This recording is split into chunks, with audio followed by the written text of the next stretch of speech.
Hello, everyone. Good evening. We're going to wait just a few moments here as folks continue to hop on, and then we'll get going.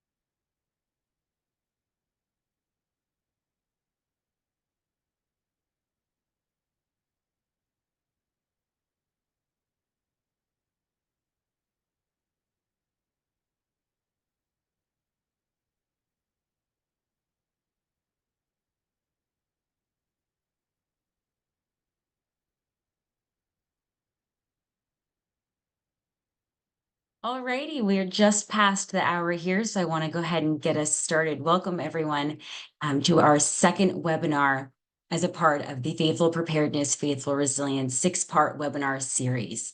Tonight, in our second session, we're going to be covering how to build a culture of preparedness. So thank you for joining us and welcome again. My name is Tessa Barron, and I am our Disaster Preparedness Program Associate at SVP. And I'm going to cover just a couple of housekeeping items before we go ahead and get started. The first is that this webinar is getting recorded, so if anyone does have to jump early this evening, no worries at all. We'll be following up with a webinar recording. The second is that once we wrap up today, we do have a very brief 1-minute survey that we do ask folks to take. It's really helpful for us to evaluate participant learning and just to help us continue to shape these sessions as we move forward. So that's a link to that webinar, rather to that survey is going to be dropped in the chat, and it's also going to be in our follow-up email. So if you wouldn't mind just taking a moment, again, we'd really appreciate it if you wouldn't mind providing feedback. And lastly, I just want to go ahead and thank Avery and his team at Creation Justice Ministries. We're really grateful for this partnership throughout the year. Again, this is our second webinar in our 6-part series. Really grateful to be working together, and we're excited to get into the content this evening.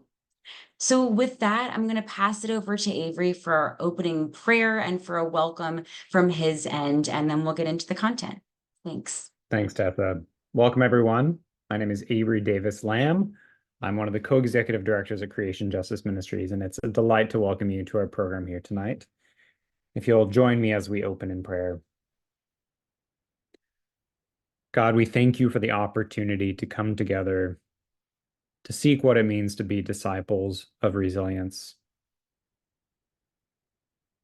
to learn about how we can be hubs of resilience in our communities as we help them weather the physical, the social, and the spiritual storms of the climate crisis. I pray that we will have open hearts, open minds, and willing spirits tonight to hear from JR about what it might look like to build a culture of preparedness in our communities and congregations. In your name we pray. Amen. Thanks again for being here, everyone. It's a delight to welcome you from Creation Justice Ministries. Those of you who do not know Creation Justice Ministries, we work with congregations, communities, and individuals across the United States, across 39 Christian denominations and traditions around the mission to protect, restore, and rightly share God's creation. For the last few years, we have been hosting programs like this as a part of our Faithful Resilience series. It's all about walking alongside churches and faith-based communities as they ask the question about how they can be hubs of resilience in the face of the climate crisis. So we're delighted to be co-hosting this with SBP. After I finish talking, I'll paste in the chat the page for our other 4 webinars that we'll be hosting for the rest of the year, and we'd be delighted to invite you to join us for the rest of those. And with that, I'll pass it back over to Tessa. All right. Thanks, Avery. So first, we're going to start us off tonight by just taking a few moments to introduce SVP and just talk a little bit more about who we are and what we do, and then I'll hand it over to JR and we'll get into the content. At SVP, we are a disaster resilience and recovery nonprofit, and we started about 2 decades ago at this point after Hurricane Katrina, so in New Orleans. In our early days, we were a rebuild organization. We got folks back into safe, sanitary, and secure housing, and that was what we did. And we still do that today. But in the past almost 2 decades, our top leadership recognized, well, if our main mission really is to shrink the time between disaster and recovery, well, then that means that we need to touch the full disaster spectrum. So from preparedness to response, recovery, and all the way towards building long-term resilience. So you can see here in this graphic that I have our five main departments, our five main arms laid out, and build is still one of them. We do still do that work today, but again, we now touch the entire disaster spectrum. So we, focus on being proactive and reducing the time between disaster and recovery. So I just want to take a moment to introduce JR. He is our senior government advisor at SVP. And as you can see laid out here, he has a lot of experience, extensive experience in the disaster space. As the former director for the South Carolina Disaster Recovery Office, JR has planned and executed CDBG-DR programs for the 2015, 16, and 17 disaster events, major hurricanes that the state dealt with. He planned and again executed those programs. And in addition to that, as the Department Disaster Resilience Office expanded, JR planned the 2019 South Carolina CDBG MIT program. So again, a lot of experience, and JR has a wealth of knowledge, and I'm really grateful for him for hopping on this evening. And he has a lot to teach us about how we can build a culture of preparedness. So with that, I'll go ahead and pass it over to JR. And thank you, Tessa, and thank you everybody for having us. We really look forward to talking about this. Several years ago, FEMA started an idea, and the idea that FEMA started was let's build a culture of preparedness. Over the course of the last several years, it's ebbed and flowed. We've had high points and low points, but by and large, what we want to talk about here and what our company wants to talk about is how do we do that? So let's go to the next chart. So we only have three goals when we start talking about this. The first is that we need for more Americans to identify, understand, and reduce exposure to disaster. The second is we need to close that insurance protection gap. And the third is we need to build a culture across America of this thing called a culture of preparedness. Next chart, please. So what I'm going to talk about tonight is a little bit at the individual level, the local community level, the state level, the federal level. And down at the bottom, you'll notice that I have the four phases that we generally look for associated with all things disaster. What we want to do is we want to mitigate things so that they don't happen as harsh to us in the future. We want to prepare for disasters. Once that disaster occurs, we need to respond quickly and efficiently. And then the really hard part, which is the end, which is actually recovery. How do we recover from this? And then we start the whole cycle all over again based upon what we've learned. Next chart, please. So let's ask ourselves this question. What is the threat? And you'll see on the chart here that we may very well have a natural disaster which would impact individual and communities. It is certainly possible for us to have a critical infrastructure failure. I would note that the bridge in Baltimore falling is a critical infrastructure failure, whether it's man-made or whether it's by natural disaster. When these things happen, they greatly affect and impact people's lives. It seems like every time I turn on the news, I'm hearing of another cyber attack somewhere. Recently, going after people's water supplies out in Texas. And of course, down here at the very bottom is the big ugly of war, which we certainly want to avoid and pray doesn't happen. Let's go to the next chart. So the question I have to ask you tonight is, are you prepared for loss of electric grid power for up to 14 days? Now, you can say to me, well, JR, 14 days sure seems like a long time. What I will say to you is looking at the scholarship from all the experts who are in this industry, essentially it was 3 days prior to 9/11. After 9/11, it jumped from 5 to 7 days, and since then it's continued to expand. What we say, by and large, a safe bet is 14 days. And I'm going to talk about all these things in our little step model here as we go on. Let's go to the next chart, please. So there are a couple of things that could cause this to happen. One would be a natural hazard, certainly is, and what would be the most likely It could be mechanical failure. That mechanical failure could come as a result of a cyber attack or infrastructure failure. It could be just human operations in which we fail to do something, or candidly, it could be from an attack. In America, though, what we can say is that the average power outages in 2020 was only 8 hours per year. That's not a lot. Having said that, if you look at the list on the right-hand side of the chart, you'll see where we had some significant power outages from 2010 to 2021. And these could have been county-wide, they could have been region-wide, region meaning multiple counties. And these were pretty big storm events. So it certainly can happen to you. And when it does, you're going to have to be able to think through how are you going to respond and react to this. Let's go to the next chart, please. So what we want from all citizens is we want resilient and self-reliant citizens who are crisis prepared. All of these things can happen. JR is not trying to put anybody into prepper world here. You don't need to go dig a fallout shelter in your backyard tonight. That's not the point. The point is simply to be prepared. Whether you are in a single family home, multifamily, or an apartment complex. Let's go to the next chart, please. The reason we want that is we want you to be able to say that the only thing that you need from the government is accurate information. If we have this capability to where most of our citizens are prepared and all they need is accurate information, we're in a pretty good spot here. Let's go to the next chart. And the reason why is because of this. We want government officials and first responders to only focus on those who actually need government assistance. Obviously, the government doesn't have the resources to provide food, water, and shelter to everyone.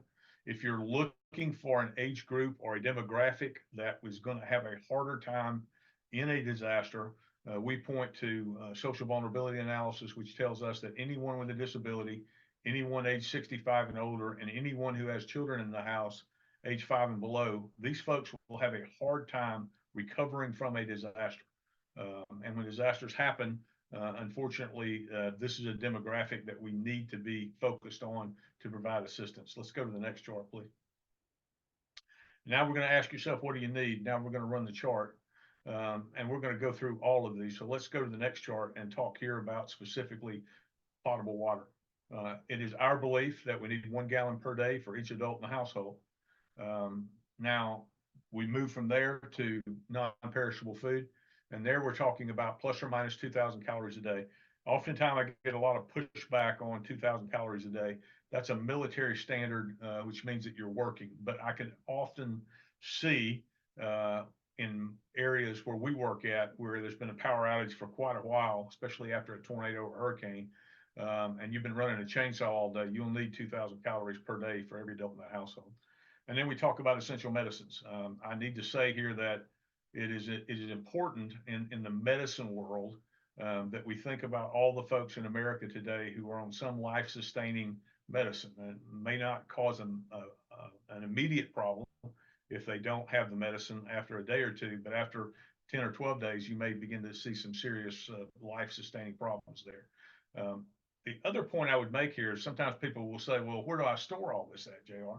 And my answer is, well, you either build a prep closet, which a lot of people have, or you store it under your bed. The truth is that you can find the storage space somewhere in your home. Let's go to the next chart. Moving to here, what we will say is a sustainable heat source is absolutely critical. Many of you will remember the Texas grid going out a couple of years ago, in which we had major pipes froze, no power. It was pretty much a major disaster. The one thing we'll say is that the heat source is critical and you can use it for cooking. Let's presuppose that in this regional outage that the hospitals are full and the drugstores are closed because they don't have power to turn on either. Now, one of the good things in this particular slide is that most Americans have some sort of a capability to listen to emergency broadcast. That could very well be your cell phone, that could be battery-powered radio, all those things that are associated with that. Most Americans can gain information, so that's pretty good for us. The one in the upper right-hand corner is always hard to talk about, and that is the idea of the sanitary plan. It could be possible here that you may be in a position where your plumbing system fails. either due to lack of electricity or a wide variety of things that may happen. So we need to be thinking about how do we deal with this. Now, if you're in a single family owner occupied home, you could certainly go out in the backyard and dig a trench latrine. But there are other solutions up here that we've listed: packet latrines, bucket latrines, chemical toilets. But this is something we need to think about. This is basically kind of like camping. So you'll hear that theme as I continue on through here. Next chart, please. Again, it's kind of like camping. And what we say to people is you're either prepared or you're not. It's an individual responsibility. Nobody's going to make you prepare. But what we say to people is it's wise to prepare. Next chart, please. So the next question that we're going to talk about here, the next topic area, is that of how do I protect my home? Next chart, please. And we're going to talk about a couple of different events here. Most of America at some point or another is in a high wind zone. If you live out west, you certainly could have the potential for wildfire. Flooding happens all along the Atlantic basin. And of course, the one at the bottom is the scariest to me, and that's earthquakes. And we're going to talk about all these and how you protect your home and all these. Next chart, please.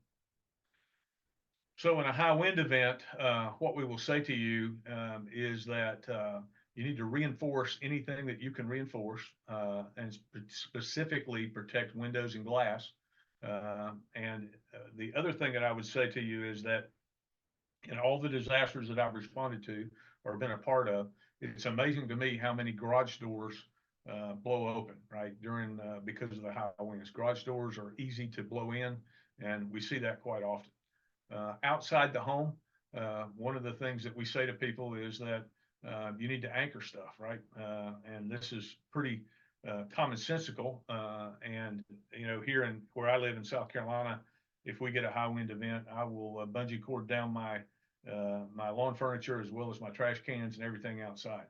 So the other thing that I would say is that I'm shocked sometimes going to houses and I will see you know, dead trees in front yards.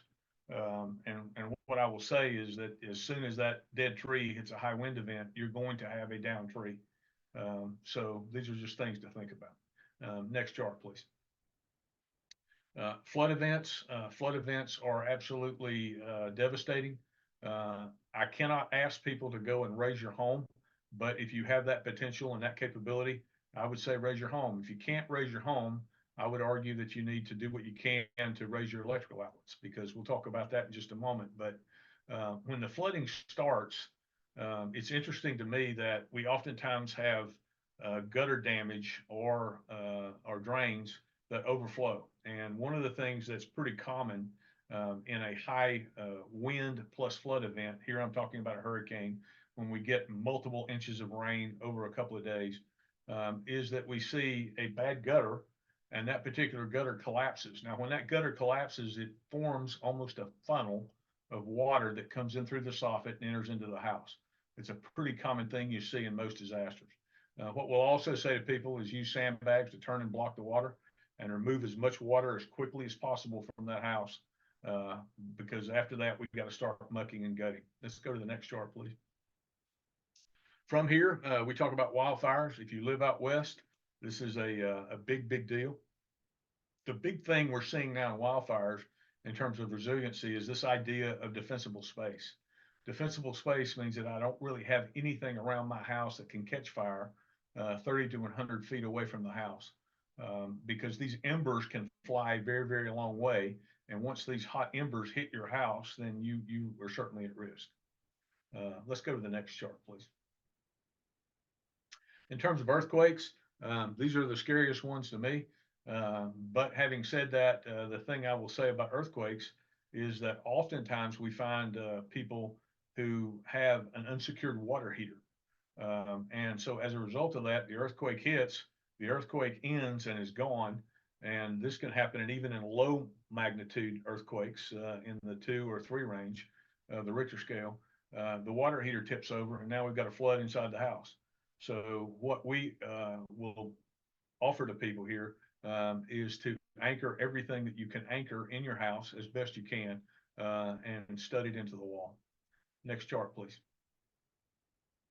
So the big thing I will tell you about homes is that the roof is the most critical part of a home. I cannot tell you how many disasters we have responded to in which we saw the roofs being stable and solid. And it may have been a flood event, it may have been a hurricane event. And what happened was the family may have to leave during the flood event, but they could quickly come back to the house. And when they come back to the house, they muck and gut it and live in it.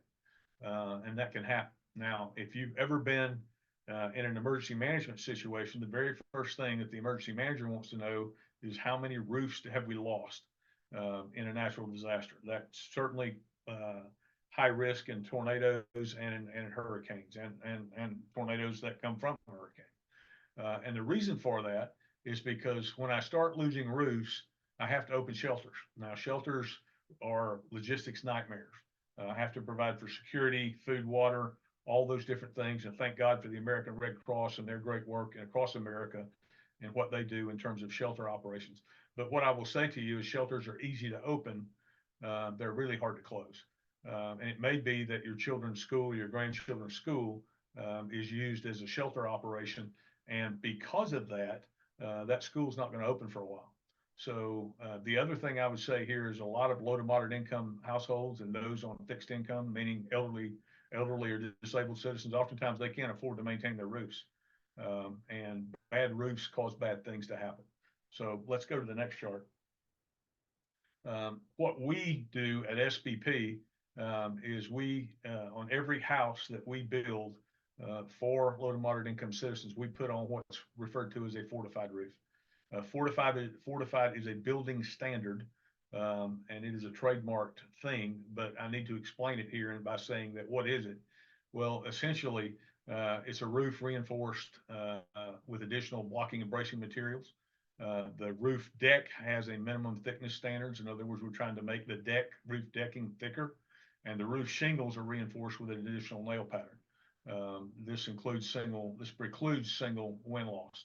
So you can also have fortified windows as a standard.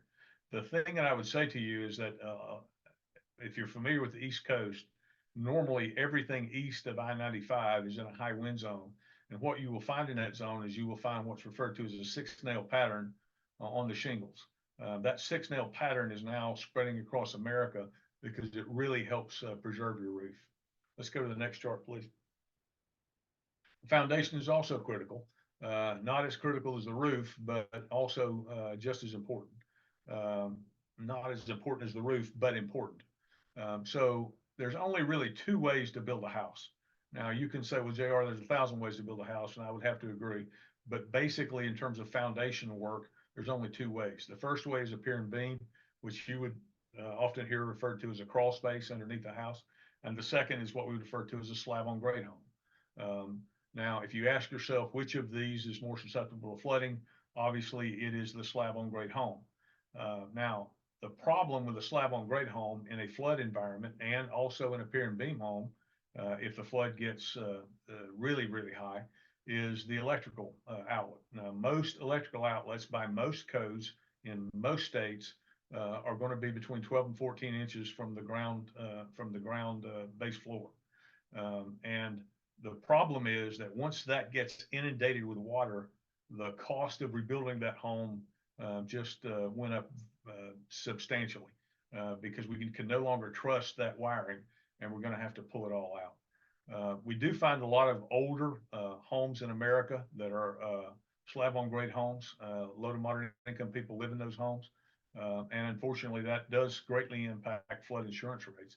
If you happen to live in a floodplain, what we would say to you is that it is very wise to elevate 2 foot above a base flood elevation.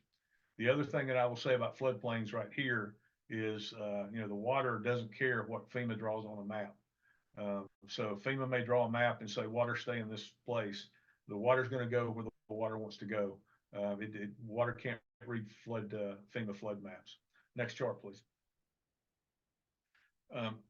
In terms of codes and building codes, I know that Americans want freedom, but what I will also say is that building codes, permits, and inspections are very, very important, especially in the natural disaster world.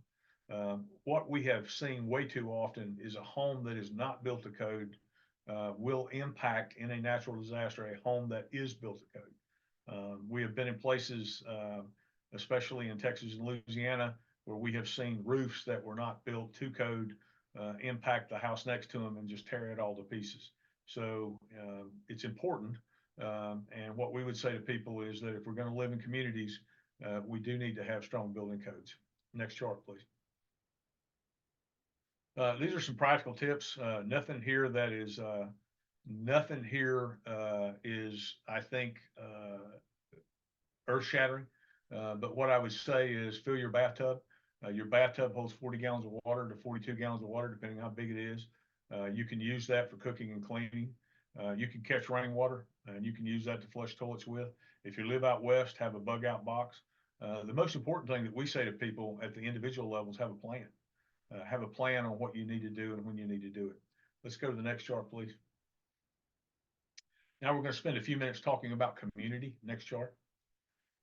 So FEMA came up with what they call the 7 FEMA lifelines several years ago. It's pretty good intellectual energy.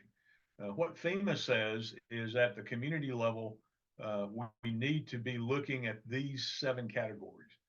These 7 categories generally help us think through what we need to do in a disaster. You can see in the upper left, it's food, water, and shelter. It's our ability of a community to communicate back and forth. It's the ability to have access to and from health and medical care. It's the ability of safety and security, because unfortunately, disasters bring out the very, very best in people, but they also bring out the very, very worst in people. And when I say worst in people, you can see looting after disaster. So safety and security is very important. The transportation assets, being able to move around, energy, when am I going to get my power back on, and certainly hazardous material. So this is an intellectual way of looking at a community from a governmental perspective primarily, but also a citizen perspective of how does a community look at a disaster. Let's go to the next chart, please. So what do we want? In America today, we want people who are prepared. We want strong and smart mitigation efforts that will lessen the impact of a major disaster. We want response functions to happen quickly and efficiently for those that need them, and we want a good recovery. I will tell you that based upon what we see every day, what do we got? Well, preparation is funny because, and I'll give you an example. Several years ago, there was a Category 3 hurricane that hit the Louisiana Gulf Coast. And that particular Gulf Coast hit in that hurricane, we had 0 casualties across America, across the Gulf Coast. Nobody died.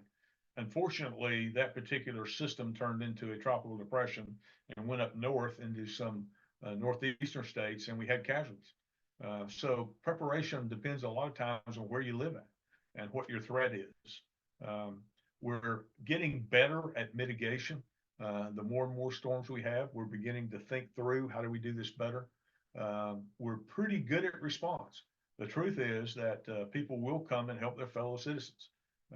And this is a big deal, and certainly with the great first responders that we have in America, and the great linemen who go out and try to turn this power back on, and power companies and all that. We're not very good at all at recovery. So if we've got a bad area, it's recovery. Folks, we're still recovering from hurricanes, Hurricane Katrina, and several hurricanes that occurred in 2016, 2015. We're still recovering from those. Let's go to the next chart, please. So let me talk here briefly about concrete. So concrete is an impermeable surface, which means that when water hits it, it's got to go somewhere. Now, there are most certainly initiatives across America to build permeable concrete. Unfortunately, what I would say to you is that most of us, and it will take probably another 75 years to put America into a place to where it has permeable concrete, meaning that the water will work through it. If you have an average box store, an average Walmart, Lowe's, big Best Buy, that is normally about 15.84 acres of concrete. If you put 1 inch of rainfall on that 15-acre parking lot, that's going to produce about 430,000 gallons of water, and that water's got to go somewhere. So stormwater managers, people who manage this sort of stuff, they are very, very critical to everything that happens in communities. You will also see up in the upper right-hand corner, we see a lot of 3-acre parking lots, small church parking lot, could be a Dollar General store, whatever it may be. 1 inch of rainfall on that's going to produce 81,000 gallons of water. Well, folks, it's not unusual in America today to see 2 to 3 inches of rain in an afternoon. That's not unusual at all. It's not unusual to see 6 to 7 inches of rain over a 24 or 48-hour period. The water's got to go somewhere. So one of the things we talk about here is the idea of culverts.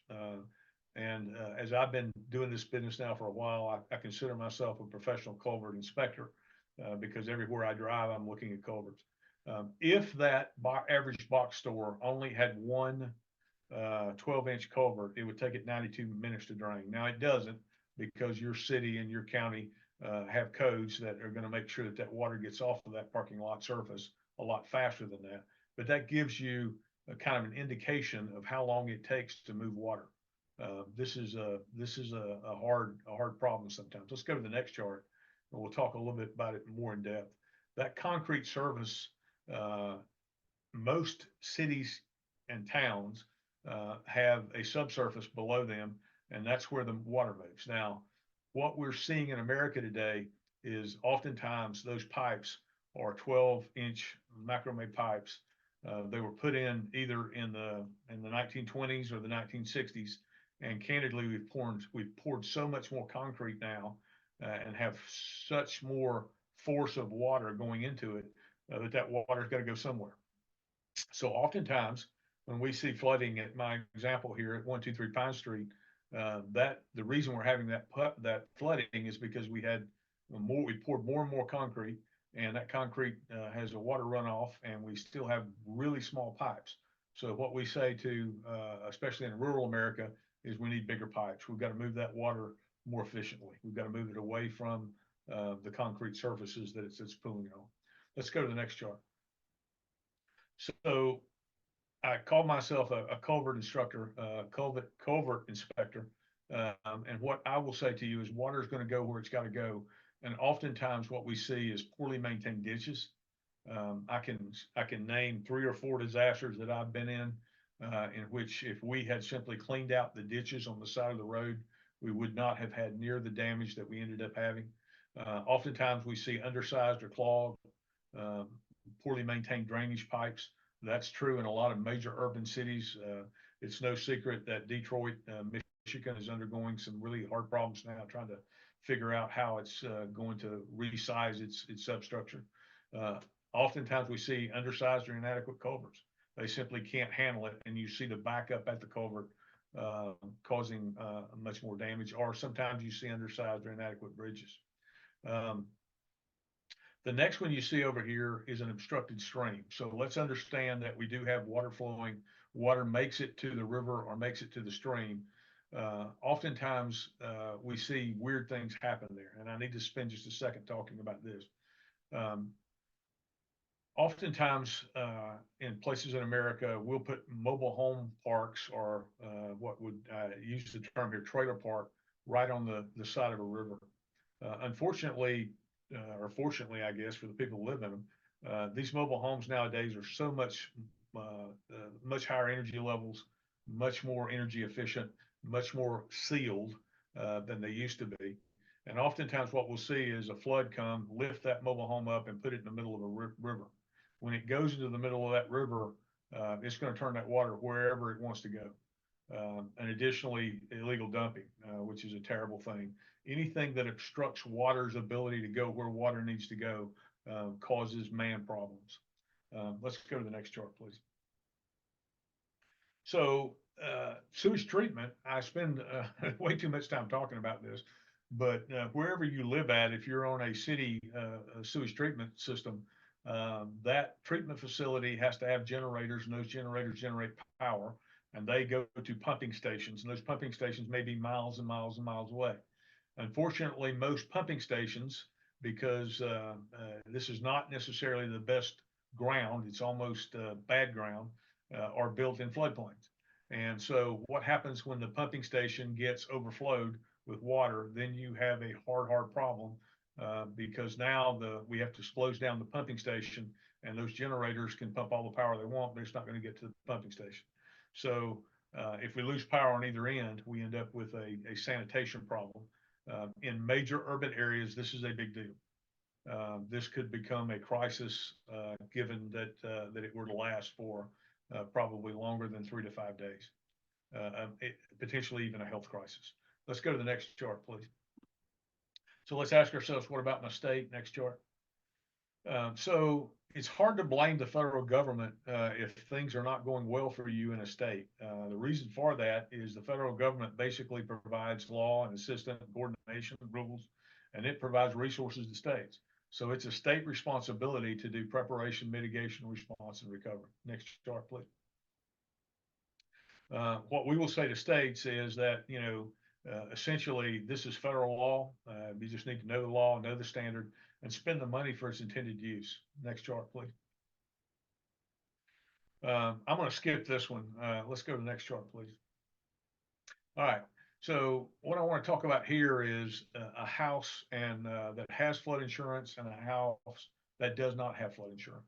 So a house with flood insurance, potentially you could have FEMA come and look at that house and provide that citizen an individual assistance notice and give them some money that would help them to repair that house. On the top line, unfortunately, you see a house that is in a floodplain that does not have flood insurance. And what we see here is that that's going to require local assistance. It's going to require the state to come in and help that citizen. And it's also going to require the federal government through resources or people or time to provide that to the state, to provide that to the local, to provide that to the citizen. So this is getting very, very expensive. Now, having said that, flood insurance has just the rates have gone outrageous here over the last couple of years. But what we say to people is that if you can't afford flood insurance, we ask people to get flood insurance. We're always going to have people in our society who cannot afford flood insurance, and those are the people that we need to help. But this is getting very, very expensive in terms of time, money, energy that we're putting into recovery. Next step, please. So in America today, there are a lot of different things that we see. On the left, what you will see is a high capacity county. That high capacity county has a large tax base. It has a lot of money. It has the ability to implement programs. It has the ability to receive applications. It has human capital. Unfortunately, right next to it, you might see what we would refer to as a low capacity county. Now, this has nothing to do with the people who live in that county, both all great human beings. But what we see all too often in low capacity counties is we simply don't have the tax base. We don't have the ability to implement plans. We see counties here where, and I have been to several, one I was in not too long ago in Eastern Kentucky, where the mayor of the town is also the fire chief. He's also one of the reserve police officers. So when you start talking about rural America and rural America getting hit by disaster, this becomes really problematic. This is hard. High capacity counties can generally handle a disaster much better than low capacity counties. Again, I'm not trying to, this is not a derogatory comment against anyone, only to lay out that there are high capacity counties and low capacity counties in America. Next chart, please. Let's talk briefly about the federal government. Next chart, please. All right, so after a disaster, the federal government has several things that it turns on, right? Let's assume that the disaster is federally declared, meaning the president, it's referred to as a presidentially declared disaster. And what will happen is that FEMA will then arrive. FEMA will run two major big programs. One is called individual assistance, in which FEMA will go out and try to help individual citizens. The second major program FEMA will run will be called public assistance, which is dedicated toward our infrastructure. The Small Business Administration will show up after your disaster, and they will help and provide loans for businesses and for individuals. NFIP is the National Flood Insurance Program, and that they will certainly provide their piece. And at the end, the people who do long-term recovery is the Department of Housing and Urban Development. Next chart, please. So I need to say this, what are they designed to do? Well, The National Flood Insurance, Small Business Administration, and FEMA, they fall under what the federal government refers to as the National Response Framework. And HUD falls under the National Disaster Recovery Framework. So HUD has the long-term focus of providing the federal funding of last resort. Unfortunately, for those in the NFIP, SBA, and FEMA categories, their job is not designed to make you whole. Their job is to provide you with short-term recovery needs. And oftentimes people get really happy bashing FEMA, and sometimes it's just not warranted. That's not FEMA's job. FEMA's job is to get you back on your feet as quickly and efficiently as you can. Their job is not to repair your entire house and make you better. So we sometimes need to just think about that. Next chart, please. So one of the things we see here is that FEMA, again, is going to provide those individual assistance programs. They have numerous grant programs that are dedicated toward mitigation. And you're also seeing HUD, the Department of Housing and Urban Development, and a lot of their money and a lot of the things they do from the federal government side, they're pushing that toward mitigation. How can we mitigate this so that the next time we have a storm, it won't be nearly as bad as the one we just had? Next chart, please. We have 5 areas of improvement that we generally talk about. Next chart. The first one is we need prepared citizens. If every citizen is doing their part, oftentimes disasters, well, we end up handling it much better. But I will say that without a prepared citizen, the entire system can quickly become overwhelmed. The first response capabilities can quickly become overwhelmed. Next chart, please. We believe that there needs to be greater data sharing between FEMA and the states and their jurisdictions. This is something that one of the things that FEMA is required to do is protect personally protected information. But having said that, we need better data sharing. This is something that we work on as a company in terms of dealing with FEMA and HUD and a host of other federal agencies. Next chart, please. We must improve an accurate and timely inspection. An accurate and timely inspection is what happens when FEMA comes after you notify FEMA and say, look, I've had disaster damage, I need help. We need it to happen quickly. And then after that, we need a very adequate payout. We need that payout to be quickly and efficient. And then we need for the homeowner to say, you know what, I'm okay now. And we must improve the consistency of this. Unfortunately, across America, in all of our work, we have seen great inconsistency in FEMA. In some places, they have showed up and been perfect par excellence, and in other places, they've been woefully inconsistent in terms of making this happen relatively quickly. Next chart, please. We need one application. What frustrates especially elderly citizens is the idea that I go to one place and I fill out, it seems like a whole stack of paperwork. I go to another place, I fill out another stack of paperwork. One of the things that we are pushing hard in our SBP advocacy program now is the idea of one application. One application that you fill out with FEMA and it goes to all those other federal people. We believe strongly that we've got the capability to do this, and we don't need to frustrate people, especially after a disaster. The last thing somebody needs to do is be frustrated by somebody who's trying to help them. So we need to fix that. Next chart, please.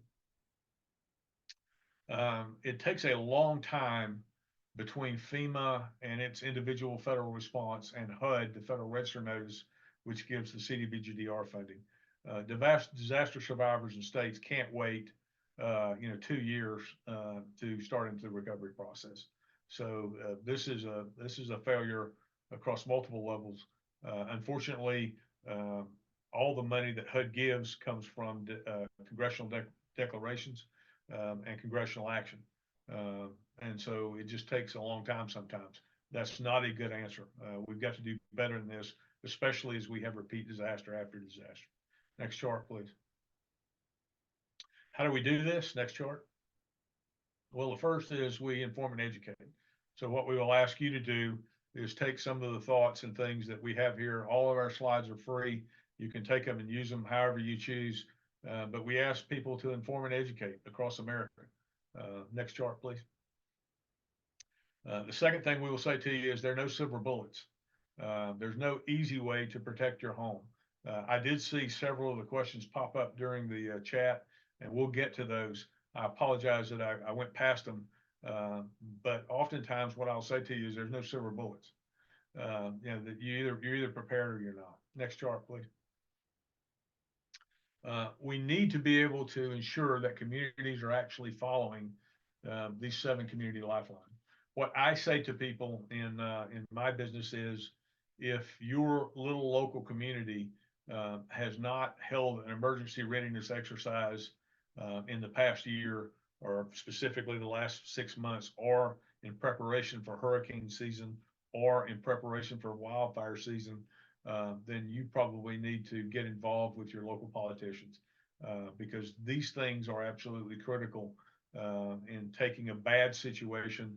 And when these begin to fail, the bad situation gets tremendously worse. Next chart, please. These are the recovery support functions. These are things that we believe that we need to be able to do at the community level. That includes community planning, looking at our infrastructure, looking at our health and social services, looking at our economic revitalization efforts, housing, and certainly always looking at our natural and cultural resources. Next chart, please.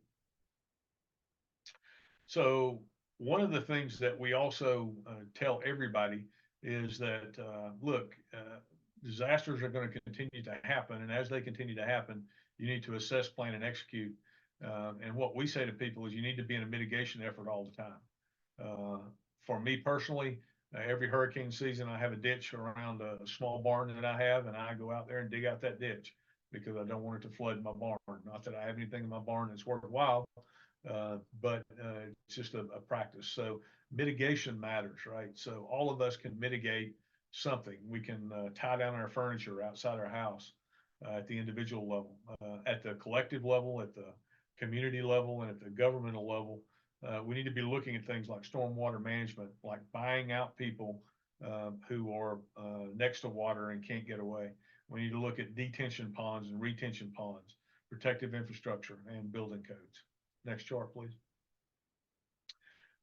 One of the initiatives that we also talk about to everybody is the idea that, it would be a good thing if we tax incentivized a hardened home. If you had a hardened home that was prepared for a natural disaster, and we knew up front that the first responders probably would not come to your house to help you because you are so prepared, that would probably be worth a tax incentive some way or somehow. And so we look at that as something to think about. Next chart, please. We believe in encouraging insurance. Insurance. If you can afford insurance, get insurance. Because when the government gets involved with this, it can get very, very interesting very, very quickly. The other thing that I will say again is that, water can't read the FEMA flood map. So the floodplains are constantly shifting, and we're seeing more and more disasters that happened outside of floodplain across America. Next chart, please. We believe strongly in long-term resiliency groups, right? The idea that you can get together with your neighbor and say, how are you preparing? How can I prepare? How can we prepare? We believe this is a part of it. Let's go to the next chart. With that, I'll ask Tessa to step back in. Tessa, I missed several of the chat questions, but I did see a couple of them pop up, but I was moving too fast. Alrighty, so starting with our first question. Someone is asking that you could maybe take a moment to elaborate on shelters. You had a comment in one of the slides that they are easy to open and hard to close. If you could speak a little bit more about that, JR, that would be wonderful. Sure. Okay. So what happens is that when we lose roofs, we're going to open up a whole lot of shelters. As we open up those shelters, again, the American Red Cross and a lot of great nonprofit organizations jump in to help with sheltering. Sheltering is very, very hard because we need to bring in a tremendous amount of logistics. And we've all seen this from way back in Katrina. We need to have security. We need to have water. We need to have food. We need to have a secure power source.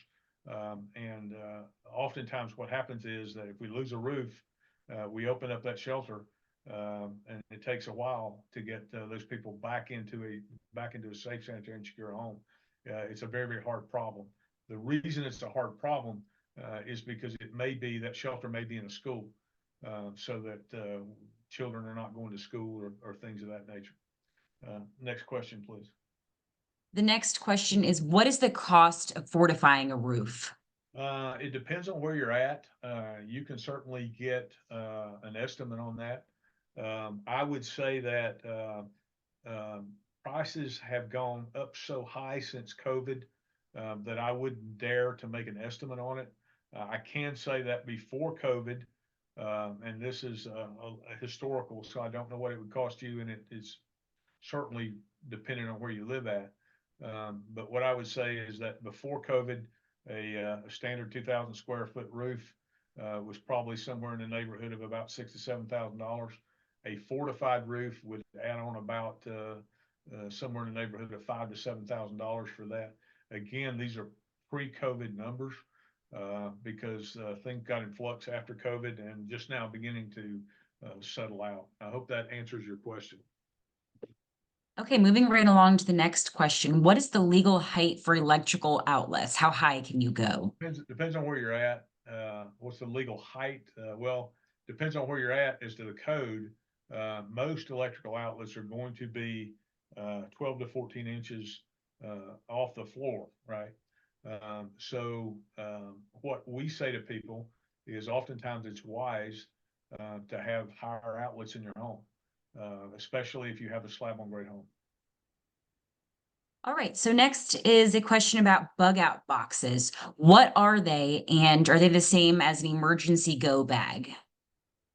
No, it's a go bag. No, you're all over it. It's a go bag, right? You need to, but what I would say I call it a bug out box. But what I would say about that is that it's especially significant out west, especially with the wildfire. Most people, you may want to run away from a hurricane if you can.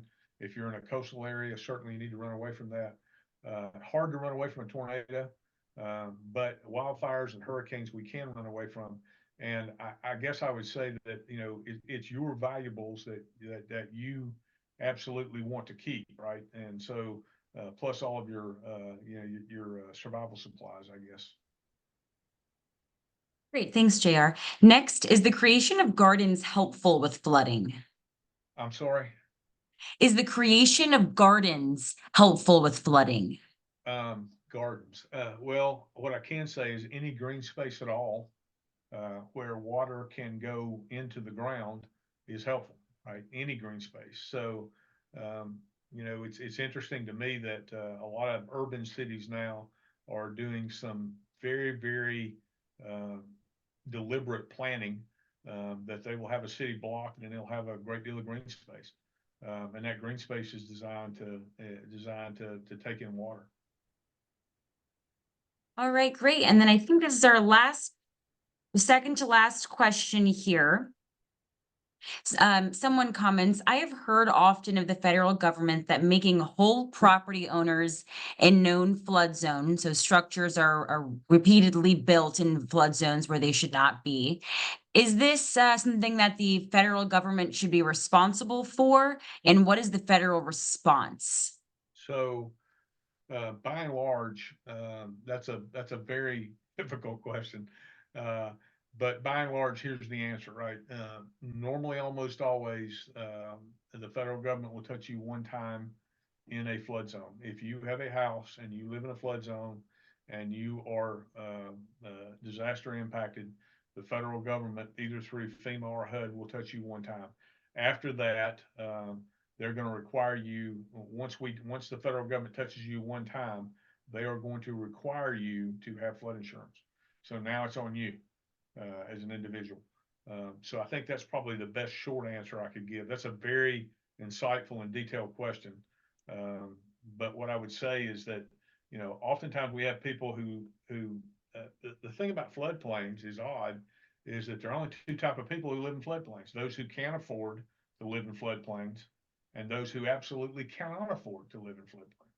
Now that seems like a curt answer, but that's generally what we see in my business. Keep going, Tessa. All right, a few more questions for you here, JR. The next is, what is the best resource for electrical codes? That would be your code book, right? Whatever your code is. I think the last code year was 21. But that would be the last up to date. It's relatively Googleable, and you can find out what the codes are. All right. Are home hardening programs, as in fire resiliency, an option for flood zone residential settings?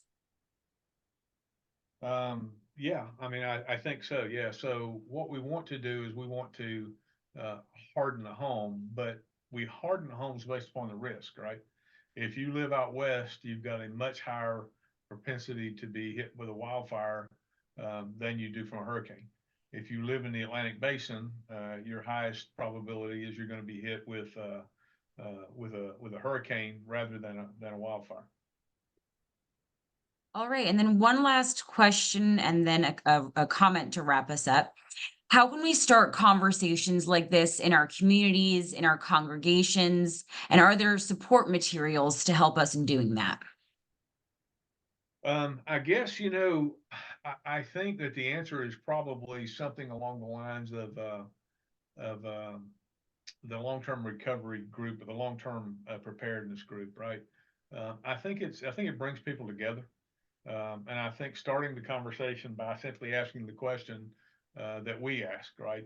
Which is, are you prepared if the power goes out for 10 to 14 days? Are you prepared for that? And if you're not, how can I help you get prepared for that?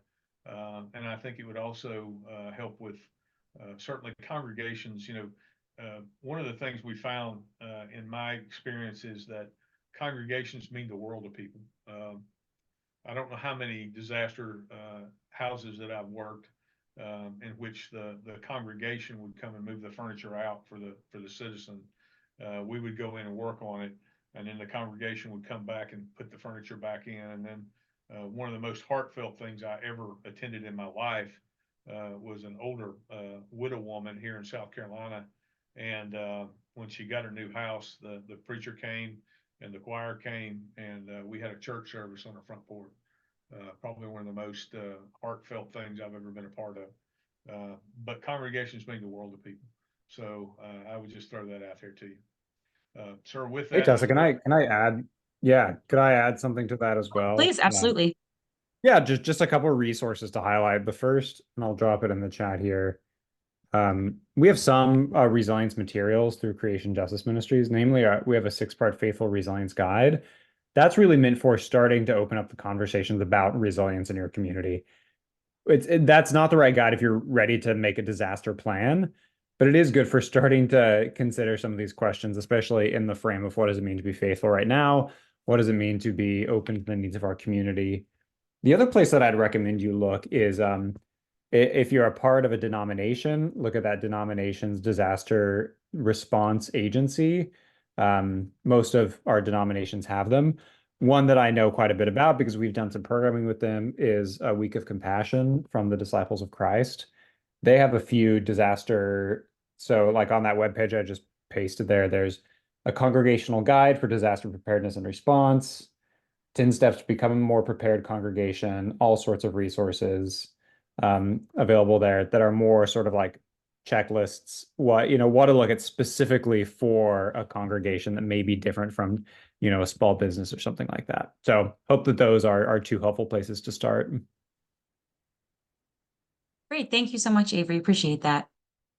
We'll go ahead and start to wrap up here, seeing no more questions, but I will be sharing my contact information. So if anything pops up, please feel free to reach out. I just wanted to go ahead and share some upcoming presentations that we have. The first on May 11th and the second on May 12th. These are both geared towards household audiences, and you can find more information on our website if you're interested in hopping on. They're going to be 30 minutes of quick tips to get prepared for hurricanes and flooding, and then the second is going to be specifically geared for a renter audience. So definitely welcome you to join us during those presentations. We'd love to have you. And then I have listed out here the remaining sessions of the series, with the next one on June 27th.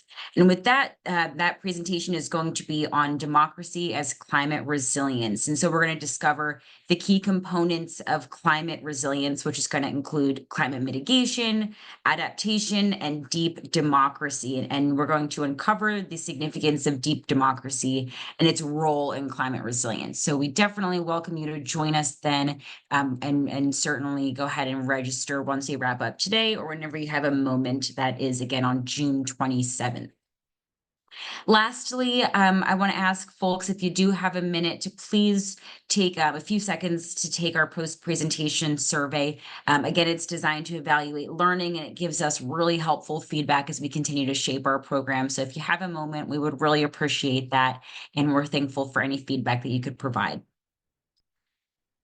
And I just wanted to share our LinkedIn page. We're always sharing resources about different ways that you can get more prepared. And then also we share information about upcoming trainings and sessions that we have on here, as well as our website. So a resource for you to keep in your back pocket if you're interested in learning more.